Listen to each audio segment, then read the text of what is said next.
Hi, I'm Amanda and welcome to Self. On this podcast, I share ideas, experiences, and have conversations to explore the self.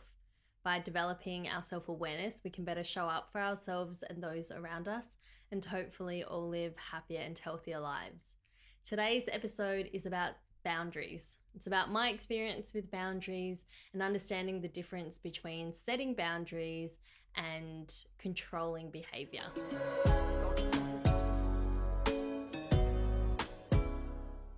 So, over the past couple of years, and in particular during my previous relationship, my therapist and I spoke a lot about boundaries.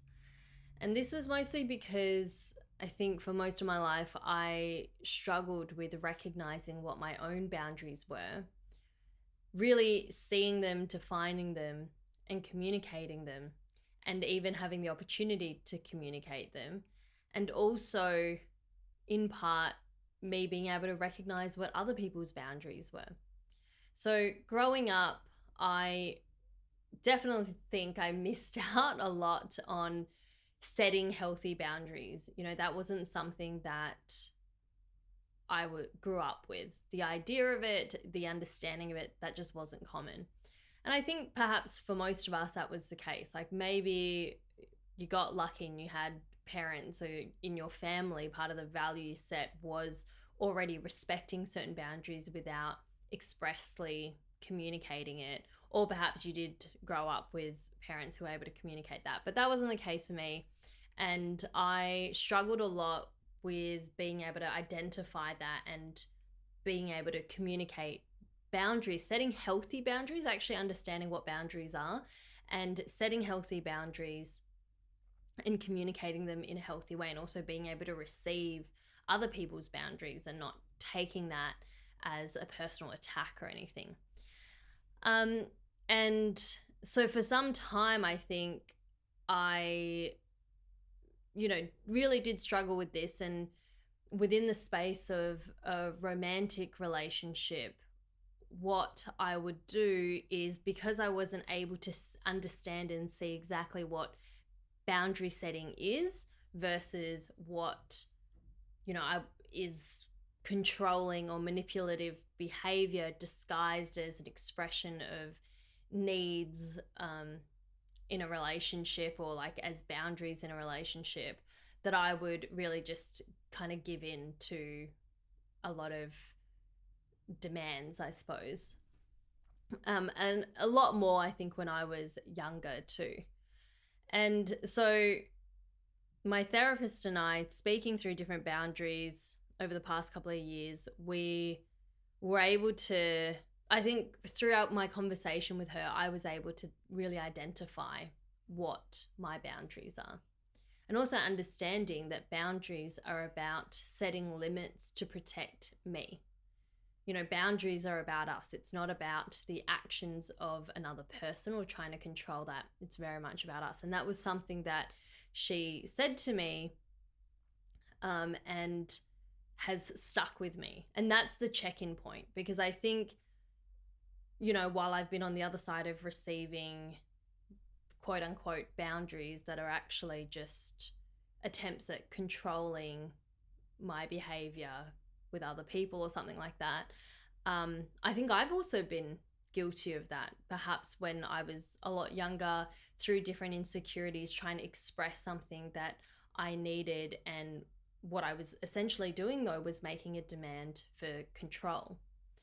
And so this line really stuck with me when she said that, telling me, hey, Amanda, boundaries are about us. Boundaries are about protecting us. It's not about controlling another person. And it became glaringly obvious to me how, this idea of boundaries, because it's now so prevalent in our society to speak about these things openly. And I hear people talking about setting boundaries and stuff all the time. And that really gets me excited, because I'm like, yep, I love that. I'm all for people recognizing their own boundaries and being able to state them clearly, being able to set boundaries, because I do believe, and it does in fact lead to healthier relationships when we're able to do that. Something that I also see is that, through kind of this wave of everyone being open to exploring their own self-development, developing their self-awareness, healing a lot of their work, going to therapy, all of this is great. Boundaries are one of the great results that have come from this as a great skill for people to learn. The other side to that is I think a lot of people have misconstrued this term boundaries and used it in ways to disguise what's actually controlling or manipulative behavior. And this really did become obvious to me and was the final wake-up call for me in my previous relationship, in my last one. And in the final phone conversation that we had, actually, I'll pause there and give you some context to the conversation about at some point in this previous relationship, I was in Ubud with my friend Yao Yao. She's been on the podcast before. She's a really dear friend of mine and was just such a great support for me when I was in Bali. And we went to Ubud together. We recorded an episode for her podcast. And we decided to do a photo shoot. She was like, let me shoot you. I love you. You're beautiful. She's just super encouraging and such a wonderful human. And so we did that. And I was in a bikini and I just felt this incredible surge of feminine energy that was there between us. And it was this safe space for me to completely shine as myself and just show all these aspects of myself. And Yao Yao's there behind her camera saying all these great things and really encouraging me. And this very sensual side of me came out. And I was shocked by the photos because I just hadn't really seen myself in that light before, and they were beautiful.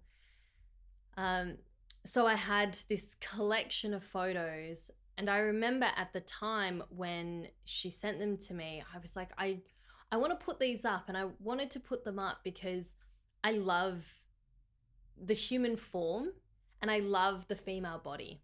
And I just think, we are all so beautiful in our own right. And I love celebrating and just seeing my friends post up their life, whatever it is, I want to be a part of it. And this can be an aspect when my friends are posting photos of themselves and their bodies and they're celebrating their bodies. I'm all for it and I love it. So I remember thinking, these photos are stunning and they should go up.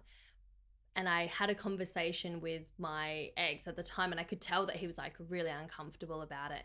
And I think in the end, I kind of created excuses for myself and I decided, I think I shared maybe a couple of ones that didn't look sexual at all, and I was justifying this to myself, even though what I wanted to do was post a lot of these. I didn't see them so much as this it wasn't about trying to gain any attention from anyone. It's just understanding, I think, celebrating a part of me, a very natural part of me, that I am a sexual being. And this was just a beautiful, sensual day that I had with my best friend and she captured me in this light. So I decided to not post a lot of these photos and I kind of just kept them there. And I remember it at different points just being there in the back of my head thinking like, I just want to put these up because they're great. And we end up breaking up and I leave the country where I was and I returned back to Australia, and we're still in contact at this point, and kind of going through that typical dance of, can we work this out? And I had been really hurt up until that point to leave. And I'm so glad that there was that physical distance because I think that helped me to see things a lot clearer. Perhaps a lot of things I was quite in denial about. And in our last phone conversation, just prior to that, a few days before that, I actually decided to post up one of the photos. And it was yeah, a very sensual photo that it was one of my favorite ones that she took of me. And so I put it up, and then we speak a few days later, and he asks me, why did you put that photo up? And I was like, because it's a beautiful photo. I look great. And Yao Yao's an incredible photographer. She just captured me in this light and I love it and I want to put it up. And he was like, no, you put it up because you want male attention. And I was like, no, like, are you asking me my intention or are you telling me? And he insisted that that was the reason why I was doing it. And he had gone through my social media and then asked me who liked my photos the most. And I was like, I've got no idea. I don't keep track of that. And he's like, well, I've gone through your last, I don't know, 10 posts or something.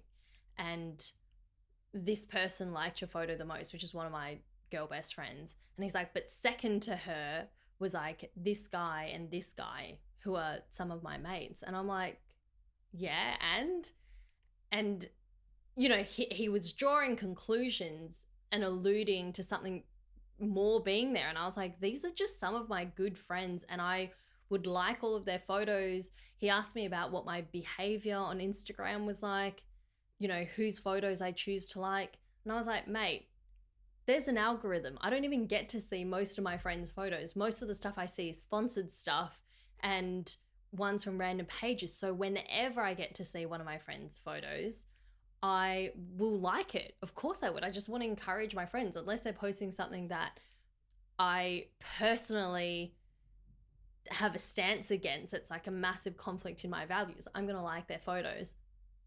And he didn't accept this. He didn't accept that perhaps other people, you know, maybe took the same approach and was insisting that I'd posted this photo to get guys' attention and that these guys had liked it and it was problematic. So we, you know, going around in this very bizarre conversation where I'm recognizing that, hey, you know, he perhaps is feeling insecure.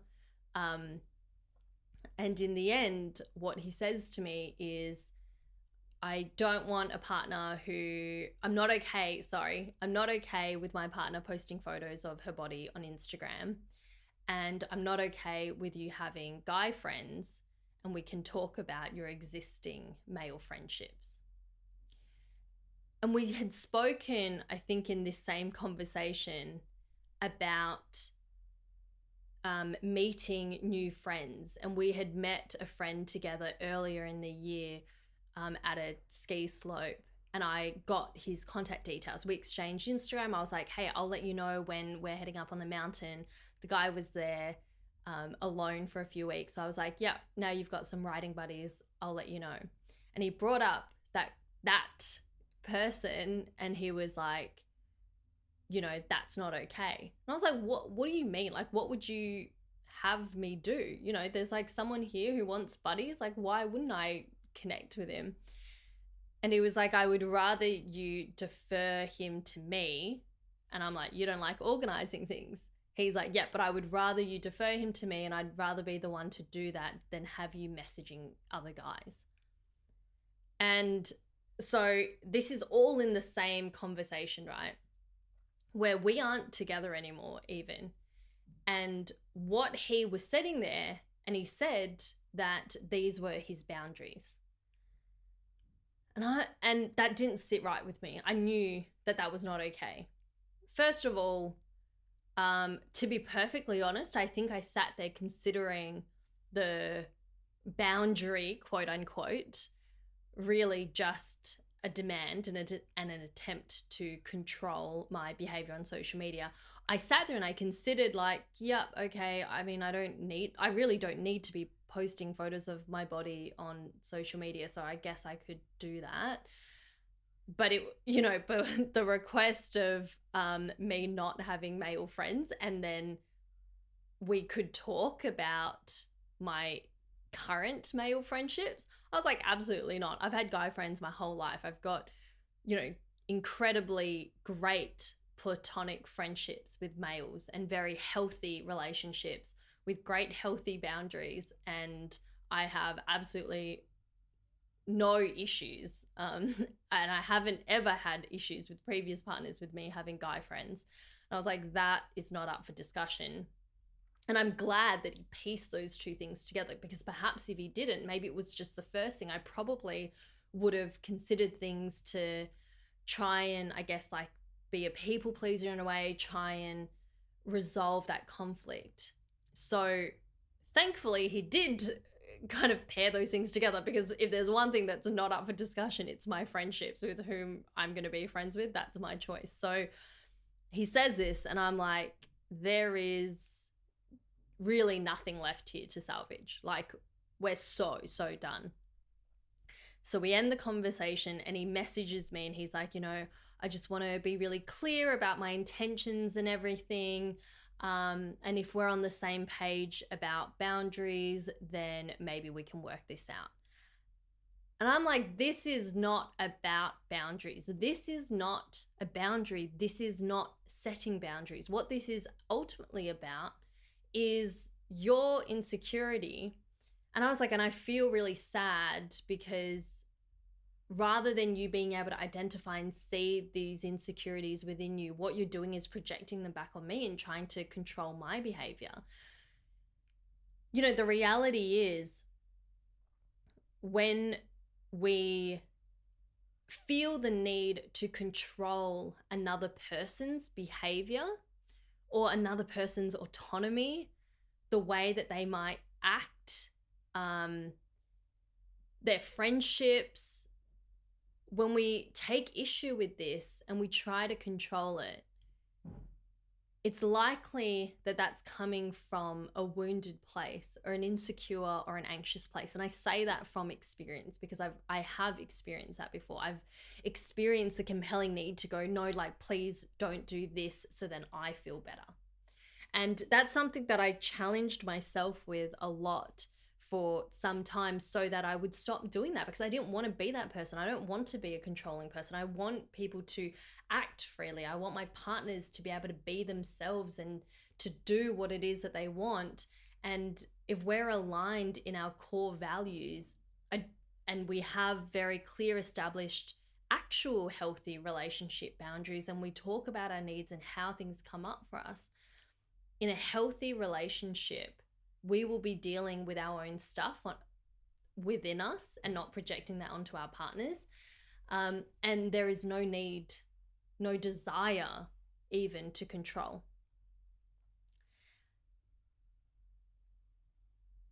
And after this conversation, I broke it down with my therapist and we came back to that same idea again, that boundaries are about us. Boundaries are limits to protect us. And it's not about controlling another person. If you think about a physical boundary of a house, like a fence, well, what's the purpose? The purpose is to establish the limit of where the house is, right? Once you cross this fence, okay, well, you're entering here, you're entering my house. And so, I can ask you to please take your shoes off when you enter my house. I can ask you to please use a coaster on my table.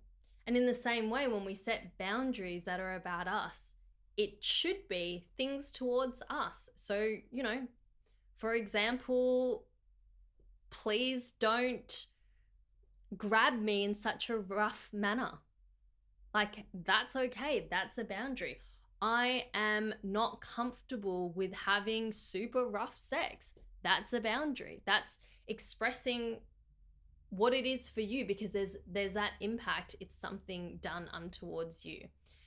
Boundaries are limits that we can set to protect us physically, to protect our energy, our time, our space, and our health, whether that's physical, mental, emotional health. Now, I can see that that's different to establishing perhaps what your values are.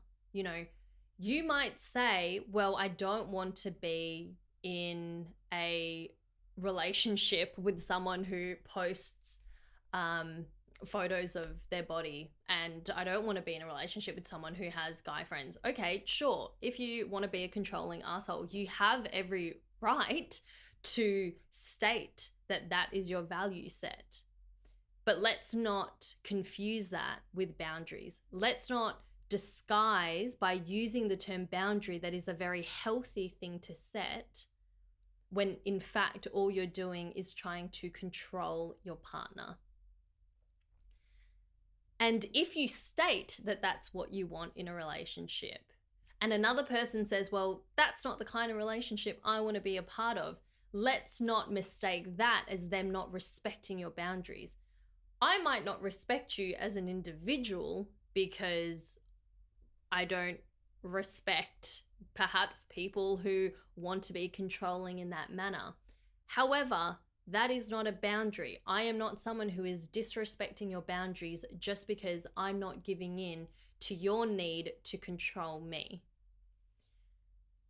And that is very clearly not a boundary. They are two different things.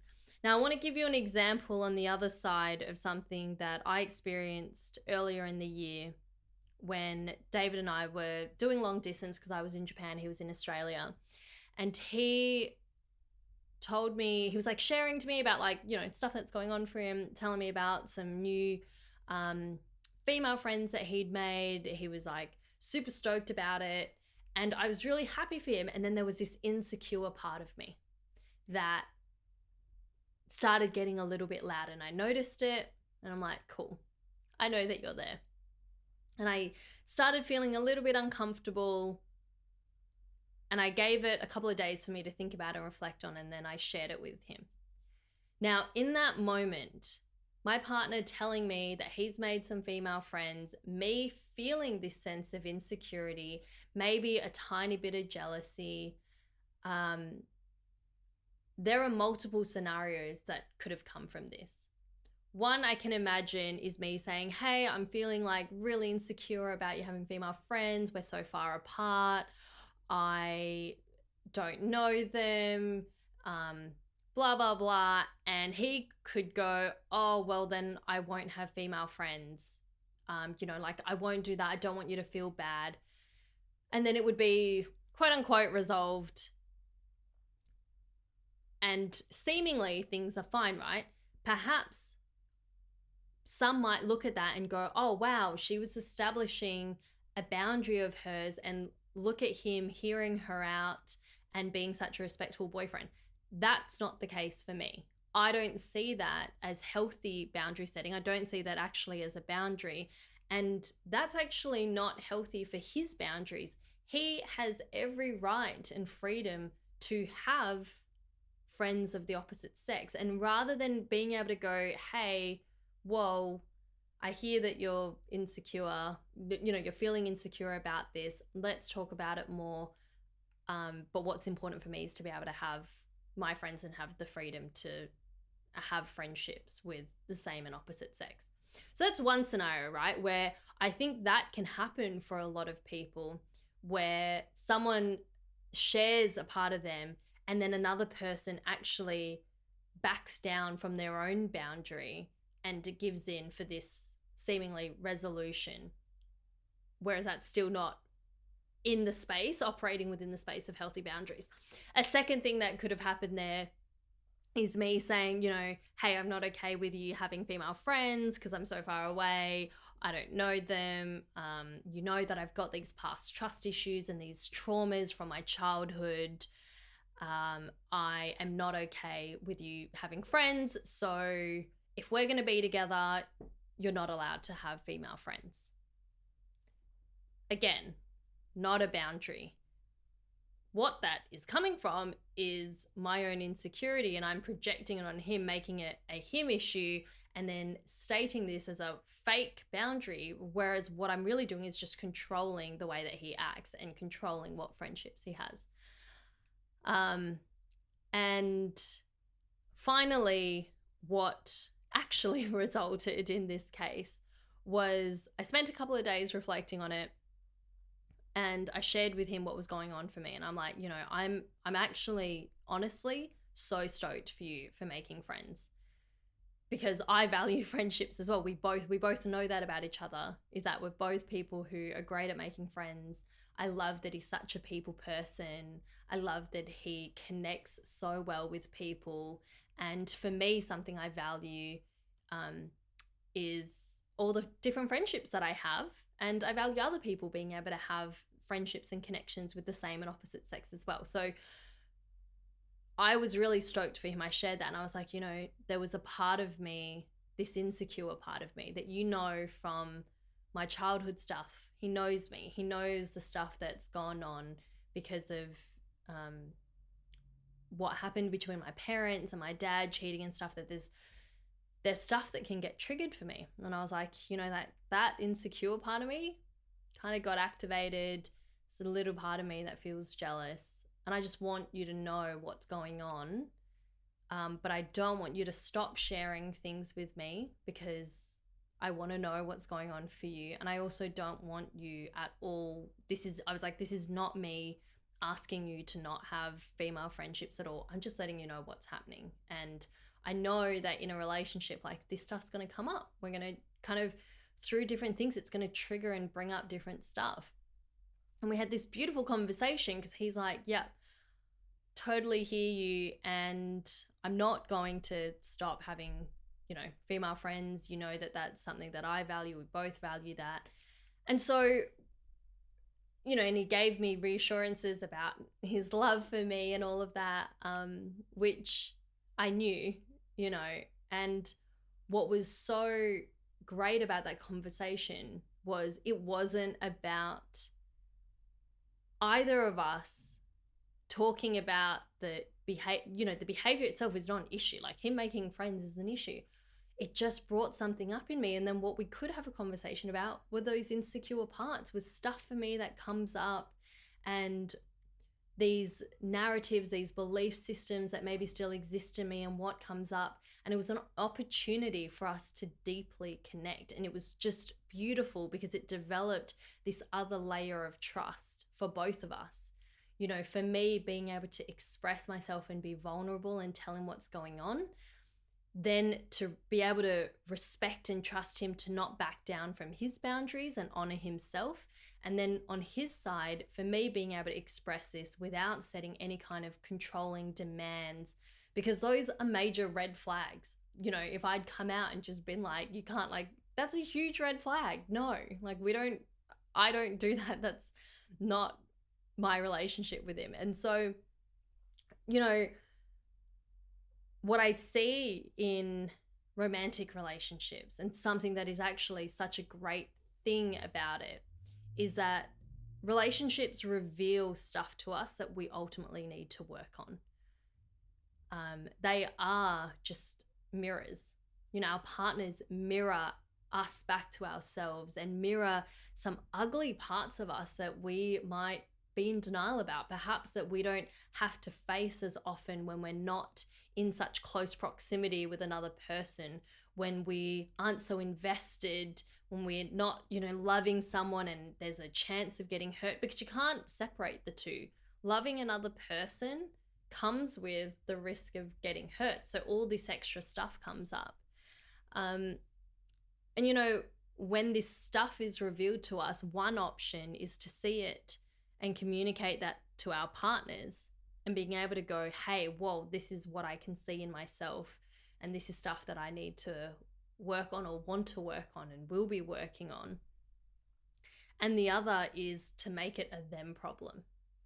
And when you have a relationship where a person projects their problems onto another person and the other person just cops it, what ultimately happens then is that there's no working through the actual root of the issue in itself. It's just a mask. It's a disguise because you think the problem's gone away. As I said, people, universal you, are free to communicate your needs and your wants, no matter how toxic these might be, for a relationship. But don't disguise them and label them as boundaries. What I would recommend though is if you have these needs or desires to control other people around you, particularly your partners, is to invest time and energy into working through the root of that need to control. And what you are likely to find is that ultimately there is going to be an insecure, an anxious, a scared, perhaps, part of you that is there. You know, perhaps it's from some wounds that existed in childhood. Perhaps it's from some wounds that existed in previous relationships. But when we feel the need to control another person's autonomy,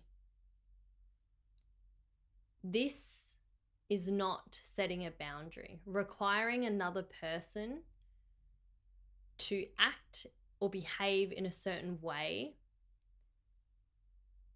is control. And that is not a boundary. And having people give in and obey you doesn't solve that issue. It doesn't solve the root cause of the need for control. It just creates a disillusion that you aren't insecure. It creates a false narrative for yourself that, oh, I've set a healthy boundary and my partner has respected it, when in fact what's really happened is you've disrespected your partner through manipulating them, through controlling them, but dressing it up as a boundary, when in fact setting boundaries is a healthy skill, is important in relationships, but is ultimately about limits to protect us and is not about controlling another person. So, you know, in my experience in all of this is the idea of boundaries is something that I reflect on a lot, actually, because I suppose it's like one of those things, you know, it's like if you buy an Audi, you suddenly see, or if you're looking to buy an Audi, you see Audis everywhere. And for me, over the past few years, through the exploration of boundaries and understanding my own boundaries more, I've found that it can be challenging to set them with people who, first of all, aren't used to having you set boundaries with. And secondly, how often people compromise their own boundaries and find it challenging to set their own boundaries themselves. I find that this is more common for women than it is for men. I think in part that comes from a place of wanting to love and to nurture and to care for people. And if you have someone who disguises a boundary, disguises control as a boundary, who wants to be the person saying, okay, well, I'm not going to respect your boundaries? No one wants to be that person.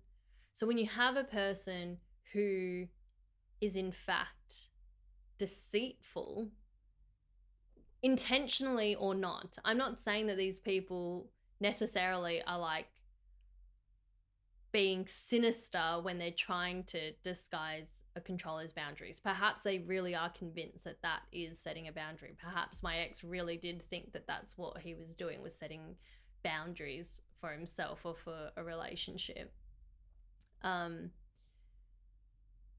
Yeah, when you have these people do that, our reaction to that, our response to that is unlikely then to be, you know, I don't want to respect your boundaries. I'm not okay with that. So my hope is that through conversations about boundaries, through understanding what boundaries really are, that we can call out these quote unquote boundaries when people are trying to set them, when they're actually not, and being able to say, hey, what you're attempting to do here is actually not setting a healthy boundary. What you're doing is, you know, trying to control something. Being able to call that out, I think, is important, because, yeah, maybe people don't know that what they're doing is that instead of setting a boundary. And I think the other thing is to then be able to reflect on the way that you set boundaries and what they are, understanding what your limits are, because that's an important step for us to be able to establish, communicate our boundaries. Is first we need to recognize them within ourselves. And what I found is through being able to understand my own boundaries, I can better see and respect another person's boundary, even perhaps when they don't fully see it for themselves. I can better see when people are kind of compromising their boundaries, and I can see there's discomfort in people. And that's an opportunity for me to go, whoa, hold up. Perhaps like we're crossing your boundaries here. Can I just check in? And sometimes being able to offer and extend that opportunity for someone to reflect on that gives them the chance to recognize a boundary within themselves. And that's a beautiful thing. I think that's a great thing that we can do in relationships. And my hope is that we all recognize our boundaries better. We all communicate our boundaries better and let them be real boundaries and make them be about us and not about another person or controlling them. And that we can then respect other people's boundaries. I think I've said the word boundary. It's like a million times today. So thank you so much for listening to today's podcast. Always keen to hear your feedback. So drop me a line. You can listen to this podcast anywhere you listen to your podcast. You can also watch it on YouTube. Please subscribe, rate, review the show if you enjoy it. You can follow me on Instagram at self_podcast and at Amanda Letran. That's Amanda Letran. I release episodes every Thursday, and I will see you next week. Bye.